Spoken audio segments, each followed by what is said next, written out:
Blagoslavljaj Boga, duša vsa, slavi njegovo ime. Poj kot nikdar poprej, hvali ga, slavil tvoje bom ime.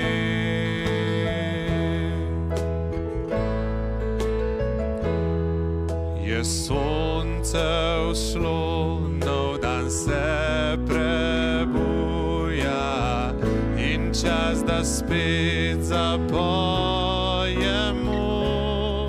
Karkoli na pot mi življenje bo prineslo, naj pojemo takrat, ko pade noč. Blagoslavljaj Boga, duša vsa, slavi njegovo ime. Poj kot nikdar poprej, hvali ga, slavil tvoje bom ime.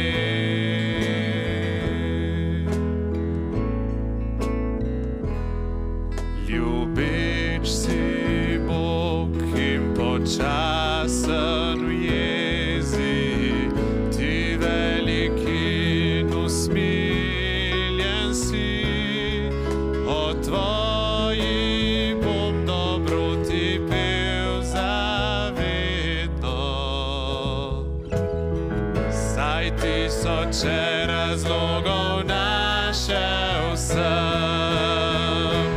Blagoslavljaj Boga, duša vsa, slavi njegovo ime.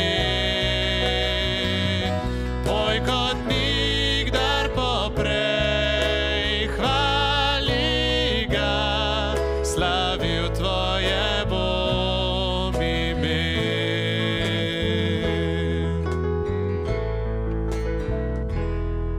Ko pride čas, da telo opeša, življenje k koncu približa se, moja duša bo zavedno pela. Več tisočletij še za večno so. Blagoslavljaj Boga, duša vsa, slavi njegovo ime. Poj kot nikdar poprej, hvali ga, slavil tvoje bom ime. Slavil tvoje bom ime. Slavil tvoje bom ime.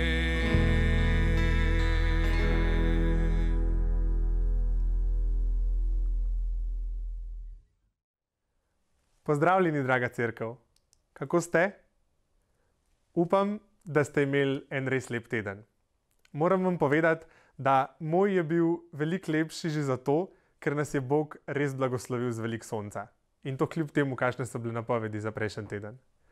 V tem času sem lahko zelo veliko časa preživel zunaj in to je bil zame en res velik blagoslov. Upam, da je bil na tak ali pa drugačen način blagoslovljen tudi vaš teden.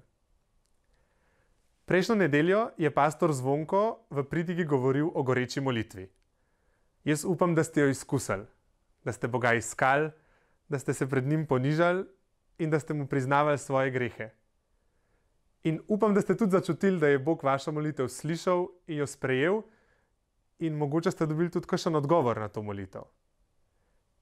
Če je temu tako, vas vabim, da to mogoče delite drug z drugim, z drugimi člani iz naše cerkve. Mislim, da lahko tako drug drugega zelo spodbujamo in pričujemo drug drugemu o tem, kaj Bog dela v naših življenjih.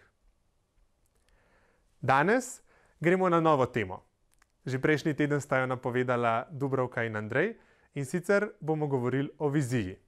Tako da želim kar predati besedo pastorju Zvonku, da nam poda današnjo pridigo. Si predstavljate, kako težko bi bilo potovati v oddaljeno deželo, kjer še nikoli niste bili, pri sebi pa nimate zemljevida niti GPS-a.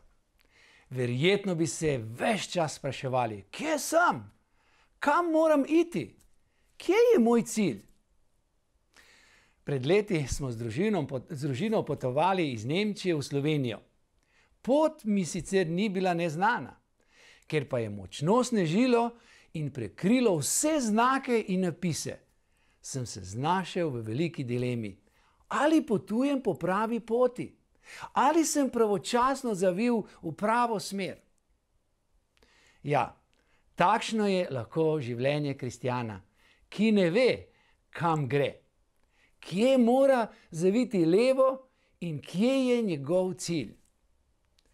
No, če bi šlo samo za krajšo pot ali potovanje v tujino, bi se morda še znašli, kaj ne? Kaj pa takrat, ko gre za potovanje skozi celo svoje življenje in nimamo cilja? Ne poznamo poti, ne vemo, kam bi zavili. Zato želim danes govoriti o tem, kako pomembna je vizija za naše življenje. Vizija, ki nam bo odkrila cilj. Rad bi, da preberemo vrstico iz Svetega pisma iz preroka Ozeja, 4. poglavja, 6. vrstico. Tako nam pravi Sveto pismo: moje ljudstvo propada, ker nima spoznanja. Moje ljudstvo propada, ker nima spoznanja.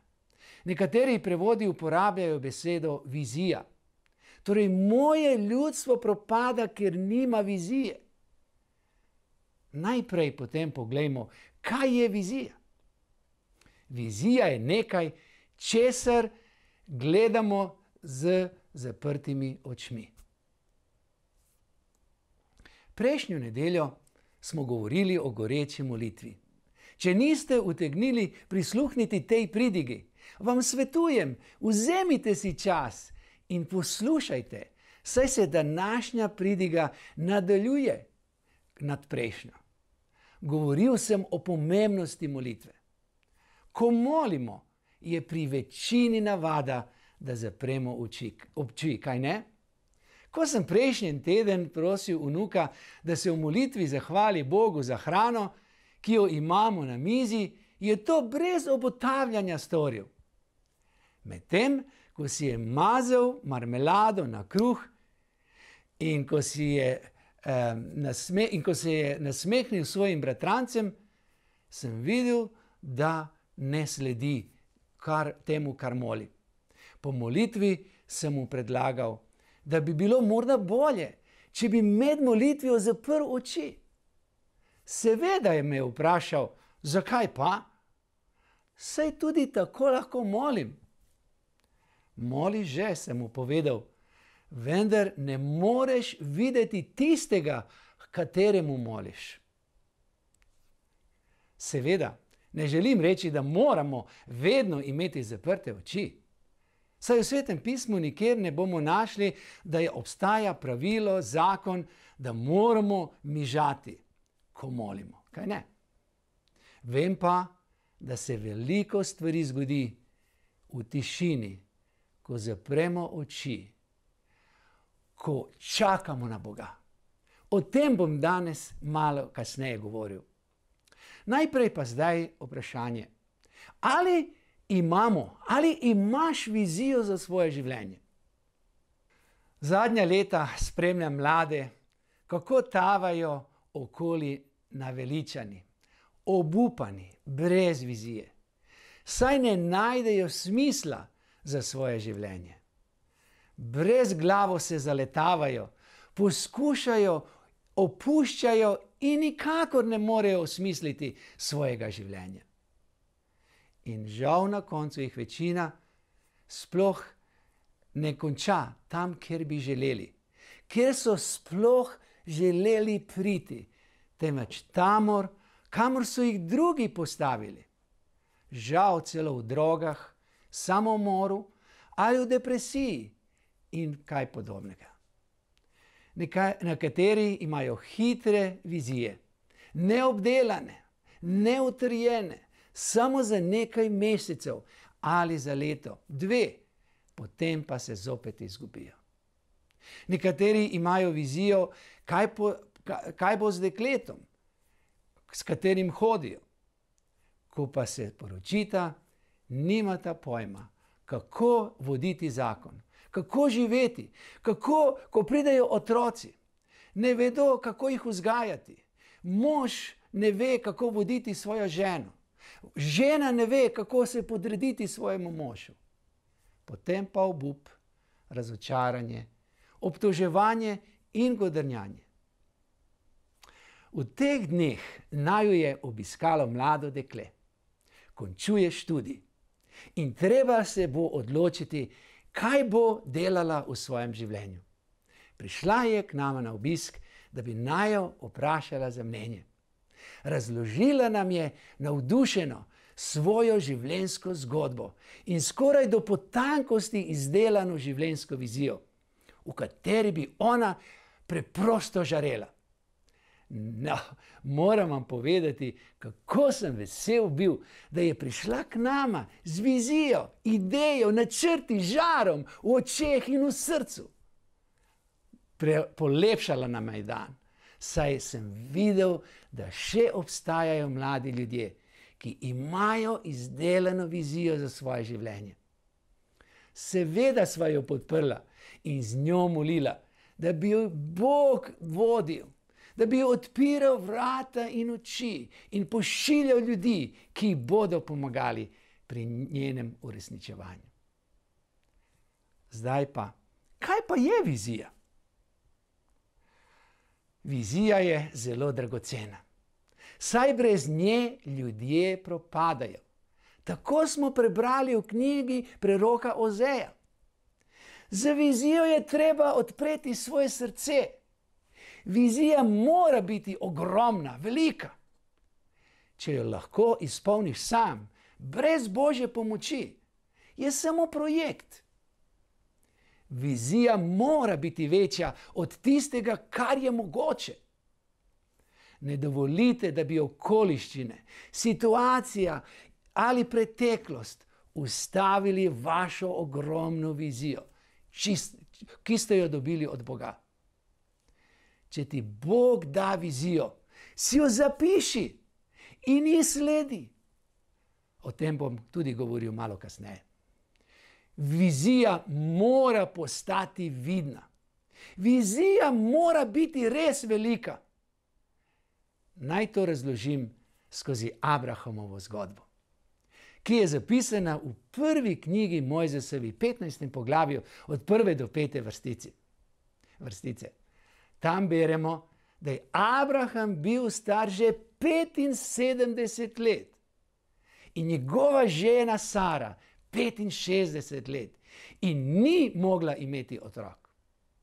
Potem je Gospod popeljal Abrahama na samo, stran od dela, stran od žene, v temnico, v noči, in mu je rekel: Abraham, dvigni svoj pogled in poglej v nebo in preštej zvezde na nebu.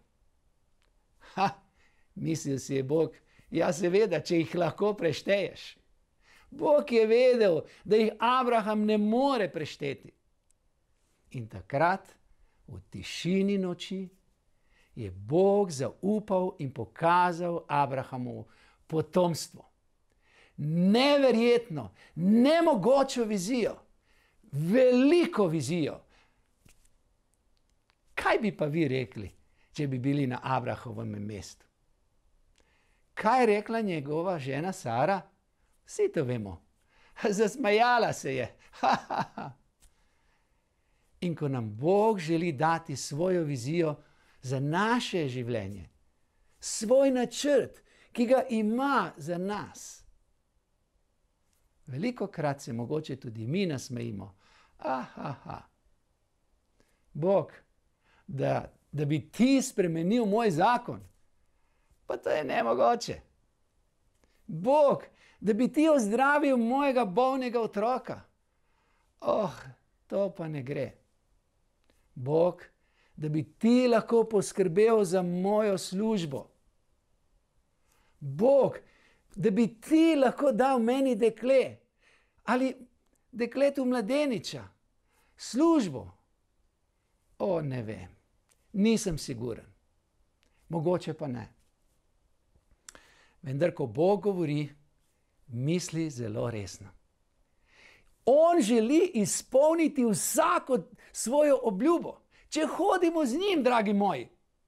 Abraham je šel v neznano, ali mu je zaupal in je bil pripravljen iti z Bogom v neznano. A si ti zdaj pripravljen iti z Bogom v neznano? Vizija, dragi moji, mora imeti elemente zaupanja, tudi takrat, ko presega naše razumevanje in naše videnje. Bog ima vizijo za tvoje življenje. Predstavljajmo si trenerja košarkarjev, ki se pripravljajo na pomembno tekmo. Še preden fante pokliče, ponavadi trener razmisli, napiše in kasneje nariše vsako potezo, premik, blokado, napad, obrambo in tako dalje. Ko so igralci na igrišču, jim svojo vizijo predstavlja in obnavlja še skozi celotno tekmo. Tak je naš Bog. On je načrtovalec za naše življenje. Preden si bil še rojen, je Bog rekel, naredimo človeka. Razmislil je in je naredil človeka po svoji podobi. In to se je zgodilo. Naredil je tudi tebe in tebe je že imel v načrtu. Zato Bog ima tudi vizijo za tebe. Je potem vprašanje, ali to verjameš? Ali mu zaupaš, kot mu je zaupal Abraham? Njegov namen ni bil, da bi ti sam taval, se boril, poskušal, padal in obupal. Njegov namen je bil, da bi ti uspeval, da bi ti upošteval njegovo vizijo za svoje življenje. Če pa boš, potem boš tudi ti blagoslovljen, kot je to bil Abraham. Če tekmovalci dobro sodelujejo s trenerjem in njegovimi navodili, je velika verjetnost, da bodo zmagali. Ali če boš ti sodeloval z Bogom, nemogoče, da bo zmagal, tebi je zmaga že zagotovljena. Ko nisi še niti začel, niti prvega koraka naredil pri uresničevanju svoje vizije. Ker nekdo, ki posluša trenerja, lahko prenese in uspe, kako šele veliko več tisti, ki posluša svojega Boga, stvarnika, svojega stvarnika. Ja, žal včasih pa tudi nastopi velika težava. Kaj ti misliš, da si trener. Ti misliš, da si celo večji od tvojega stvarnika. Pravi svetopismo smo prebrali, kjer ni spoznanja, pravega spoznanja, dragi moji, pravi Bog, moje ljudstvo propada, umira. Ne pravi, kjer ni denarja, ne pravi, ker ni vplivnih ljudi. Ne, Bog lahko naredi vse. Bog lahko naredi iz malo veliko, naredi iz nič vse. Ampak noče narediti brez tvojega sodelovanja. Nekateri si naredijo svojo vizijo, ki pa največkrat ni popolna. Imajo vizijo samo do prvega vogala. Kaj pa ti? Kako boš ti prišel do vizije? Živimo v času, ko naredimo samo klik in naša fotografija se že vidi na ekranu. Hvala Bogu za telefon, mobilni telefon, fantastične fotografije. Ljudem lahko pokažemo, kje smo se bili in kaj smo lahko slikali. Živimo v času, ko je dovolj en klik. Mi, ki smo starejši, se bomo še spomnili, da to ni bilo možno v času, ko smo mi bili mladi, ko so se še razvijale fotografije. Treba je bilo iti v poseben prostor, ki se mu je reklo temnica. Ponavadi je to bil manjši temen prostor v kleti, s ključem v ključavnici. Videla se je samo majhna rdeča svetloba, da si komaj kaj videl. Kje imaš svoje klešče in papir? V strogi temi si potegnil film iz fotoaparata in ga razvil.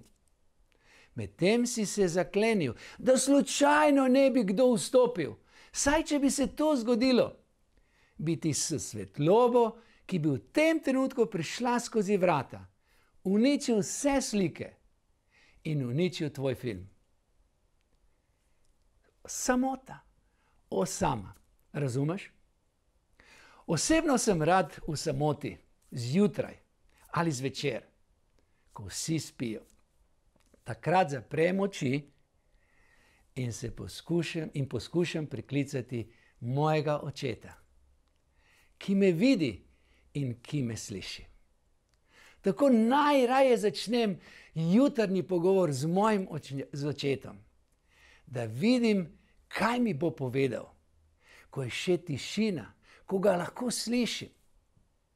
V temi in v tišini, ko sem bil ločen od vsakodnevnih stvari, mi je Bog največkrat govoril, razodeval skrivnosti in dajal vizijo za moje življenje, za mojo družino, za službo in za cerkev, v kateri še vedno služim.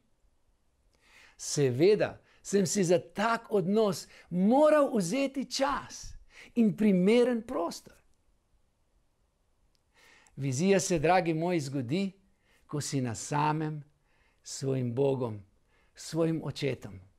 Vizija se zgodi, ko si v temnici, v tišini, na preži, ko čakaš in čakaš, kaj ti bo Bog spregovoril. In ko spregovori, je to nekaj najlepšega. Nekaj, ko ti se kamen odvali od srca, nekaj, ko zadovolji tvoje življenje, ko dvigne tvojo dušo, ko dvigne tvoj pogled in ko veš, kam boš šel sedaj. Saj te ta vizija opogumi, spodbudi, opozori ali da še nekaj veliko več, kaj sploh ne veš in ne pričakuješ. Da točno veš, kam moraš iti in kaj boš storil s svojim življenjem. Kje boš zavil levo, kje boš zavil desno, kje boš šel naravnost. Zato, dragi moji, ne bojmo se samote z Bogom. To je lahko najdragocenejši čas v tvojem življenju. To je bil najdragocenejši čas v mojem življenju. Ali nekaj še v viziji? Pazite, ko dobite od Boga vizijo, komu jo zaupate. Osebno vizijo, ki mi jo je dal Bog, zelo rad zaupam svojim najbližjim, svojim sodelavcem, moji ženi. Skozi leta pa sem spoznal, da vizije ne smem podeliti vsakomur. Se spomnimo Jožefa iz stare zaveze in njegovih bratov? Jožef je dobil vizijo in je imel težavo, ker je to z brati podelil. In jim je rekel: o, bratje moji, ves vesel, navdušen, ko mu je Bog odkril, kaj se bo zgodilo. Kako ste? Veste, kaj sem sanjal danes po noči? Vi ste se mi vsi klanjali, a jaz pa sem vam vladal in zapovedoval. Ko so to bratje slišali, obesili so svoje glave in obraze in skovali strašen načrt. Kaj so naredili? Vrgli so ga v vodnjak in ga prodali tujcem za sužnja. Ja, so ljudje, ki ne razumejo pomembnosti vizije. Ti te bodo skušali ubiti, preden se bo ta vizija izpolnila. Če vam Bog da vizijo, si jo, dragi moji, zapišite. Potem pa molite za modrost. Komu jo lahko zaupate? Če vam Bog da vizijo, ali če slišite za vizijo, je ne zatrite že v kali. Najstrašnejše je, če kdo ubije otroka. Če so to želeli storiti z Mojzesom, z Jezusom in otroki do 2. leta starosti, bodo tudi z vami. Vizija, ki pride od Boga, mora živeti, mora iti naprej. Ko dobiš vizijo, pojdi v akcijo. Ne čakaj na Boga v tistem, kar ti moraš storiti. Bog te bo že vodil. Naredi prvi korak, takoj. Ko nekoga vprašam, kdaj se boš poročil, mi včasih fantje pravijo, ko mi bo Bog pripeljal pravo. Veliko kristjanov reče, ko ga vprašam, kaj delaš? Čakam na Boga. V življenju, dragi moji, z Bogom mora biti dinamika. Moramo sodelovati oba, ti in Bog, jaz in Bog. Kaj Bog želi od tebe? Da storiš korak. A kaj bo Bog naredil? On bo naredil 2 ali 3 ali več. Zato, dragi moji, vizija tvoja in moja mora biti tudi veljavna. Kako veste? Kako verjamem? Kako vem, da je veljavna? Prvo, preverimo jo z Bogom. Vprašamo, Bog, ali je to bila resnica? Ali to, kar si mi povedal, ali lahko zaupam, da je 100% resnica? Ponavadi Bog odgovori še enkrat ali 2-krat. In kako izgleda življenje, če vizija ni bila od Boga? Delamo, trudimo se v prazno. Utrujeni in razočarani. Zato velikokrat slišim, ne morem več, utrujen sem. Če si v takšnem počutju, potem preveri, ali je tvoja vizija od Boga, ali slediš pravi viziji. Kajti so ljudje, ki porabijo celo svoje življenje za nič, ker sledijo napačni viziji. Ali so ljudje, ki komaj čakajo, ko dobijo od Boga vizijo in kaj se naredi, da jo izvršijo. So vznemirjeni v pričakovanju, kaj bo Bog delal v njihovem življenju. Hvala Bogu, velikokrat sem to doživel in vem, kako je to čudovito. Ko Bog deluje v tvojem življenju in ko vidiš, da Bog ima za tebe življenje, ima načrt, ima fantastično življenje.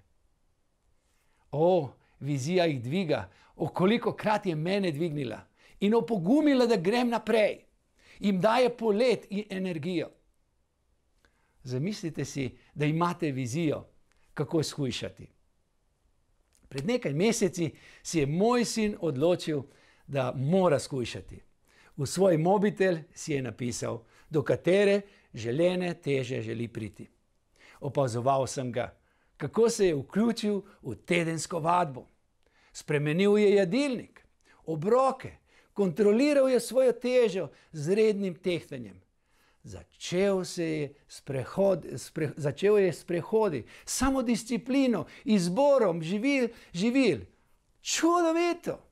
Ima vizijo, želi živeti drugače, duhovno in telesno, boljše. Želi izgubiti odvečne kilograme, tisto, ki ne spada v življenje človeka. Pri izvajanju vizije je potrebna disciplina in akcija. Takšna akcija mora biti v mojem in tvojem življenju, ko prejmemo vizijo od Boga. Če vizije ne uresničite v nekaj dneh, ne mislite, da jo boste kdajkoli več uresničili. In da zaključim. Rad bi vas spomnil, kakšno vizijo smo dobili leta 2008 od Boga. Da molimo za 7000 ljudi, da sprejmejo Jezusa in njegovo odrešenje, ter za zgradbo, za prostor, kjer bomo lahko rasli. Bilo je to navdušujoče. Niti malo ne dvomim, da je bila ta vizija od Gospoda.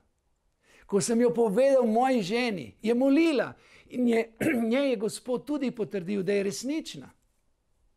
Potem sem jo povedal vodstvu cerkve in tudi oni so jo sprejeli za resnično.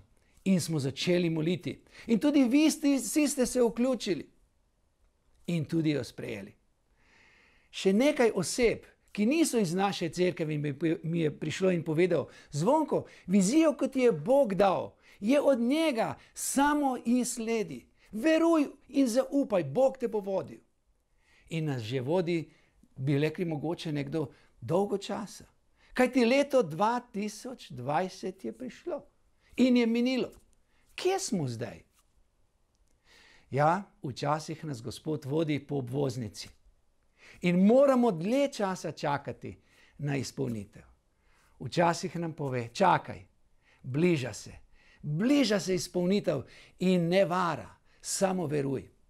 Če odlaša, jo čakaj, kaj ti zagotovo pride, ne bo zamudila, nas spodbuja prerok Habakuk. Jaz bom čakal, molil, iskal Gospoda, ker vem, da je vizija bila od njega. Dragi brati in sestre, vabim vsakega od vas, da moli z mano in čaka, ker prebojenje ne bo zamudilo. Ker naš Gospod bo izpolnil svojo obljubo, ker on bo dal 7000, on bo dal še veliko več. In naš dom bo stal, naš prostor se bo razširil, Gospodova slava bo vidna, ljudje bodo odrešeni, mi bomo potolaženi in blagoslovljeni. Si želimo tega? Potem obnovimo vizijo, ki nam je Bog dal. Naj postane del nas ponovno, naj nas dvigne, da bi prinesla slavo in čas Bogu. Bogu, ki ljubi našo Slovenijo, ki ljubi naš narod, ki ljubi tebe in mene in ima čudovito prihodnost za nas. Zato želim moliti sedaj. Tudi ti se mi priključi in začnimo redno moliti. Tam, mogoče v tistih temnici ali kjerkoli boš. Ali naš Bog bo gledal na to mesto, kjer se dviga molitev. To smo prejšnjo nedeljo slišali. Zato želim moliti sedaj, da res vizija postane del nas, del našega življenja. Oče nebeški, hvala ti za vizijo. Hvala ti, Gospod, da skrbi za nas in nam daješ, da imamo smisel življenja, da imamo cilj in življenje, ki nam ga ti načrtuješ, ki je čudovito. Oče, molim te za vsakega, ki posluša, Gospod, da se enostavno odpre za tebe, da se odpre za vizijo, ki si nam je dal, da molimo skupaj, goreče da molimo in da nam, Gospod, daš odgovor, da bi ljudje bili odrešeni in da bi lahko rasli v deželi, v kateri živimo. Naj bo slava in čast in oblast tebi v imenu Jezusa Kristusa. Amen. Hvala, pastor Zvonko. In kaj bomo zdaj? Smo pripravljeni, da ugotovimo, kakšna je vizija za nas, za naše življenje? Smo pripravljeni to v molitvi predati Bogu? Vizija ni samo za pastorje, misionarje, velike ljudi, o katerih mogoče razmišljamo. Bog lahko uporabi čisto vsakega izmed nas za različne stvari. Dajmo mu to vizijo predati v goreči molitvi, da bomo ugotovili, kakšen je naslednji korak za nas. In dajmo mu v molitvi predati tudi vizijo za našo cerkev. Ker Bog lahko uporabi nas kot vsakega posameznika in nas kot cerkev. In verjamem, da vsakega posameznika in našo cerkev čakajo zelo velike stvari. V tem tednu vas pa tudi spodbujam, da zdaj, ko so se recimo stvari končno malo bolj odprle, dajte stopiti v stik s kom iz naše cerkve, ki ga že dolgo niste videli. Mogoče ga pokličite, napišite SMS ali pa ga povabite na kavo. Prepričan sem, da lahko tudi na ta način malo izkusimo skupnost, kljub temu, da se ne moramo še čisto dobiti kot cerkev in se srečati vsi skupaj. Dajmo misliti na drugega in dajmo moliti drug za drugega. Želim vam en lep in blagoslovljen teden.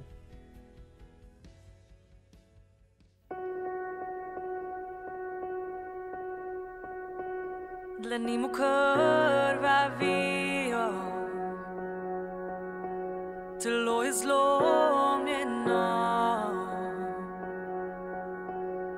pod nogami njega vidim tema trepeta.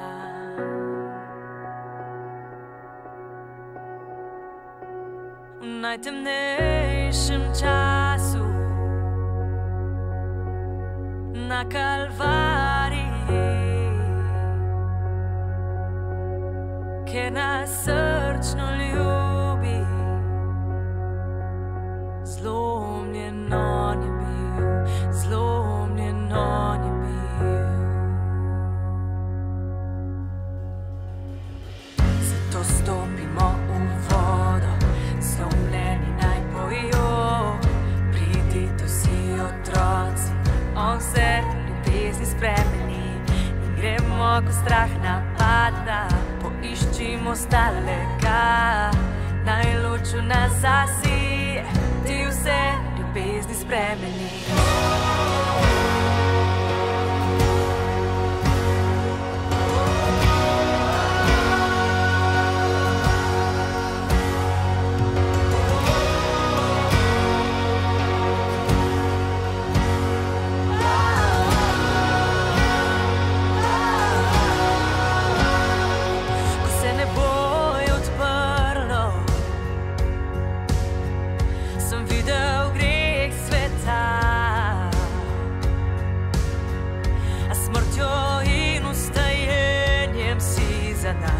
Premagal ga.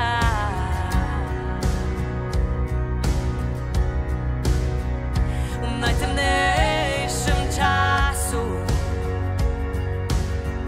na dnu doline zla, nič več bal ne bom se, ker ti ne zapuščaš me, ti ne zapuščaš me. Stopimo v vodo, zlomljeni naj pojo, pridite vsi otroci, on se ljubezni spremeni, gremo, ko strah napada, poiščimo stalega, naj luču nas zasije, ti vse ljubezni spremeniš, ti vse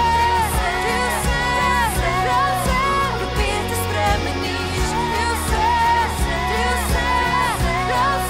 Ljubiti spremeniš, nič ne premaga te, ko svet tvoj te zgubi. Ti vse se spremeni.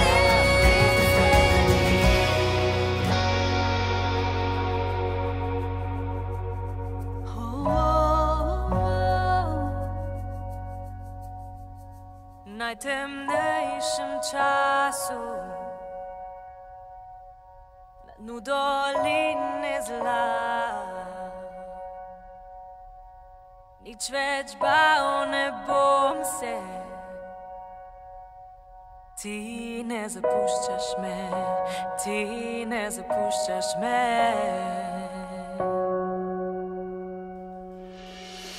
Zato stopimo v vodo, zlomljeni naj pojo, pridite vsi otroci, on se ljubezni spremeni.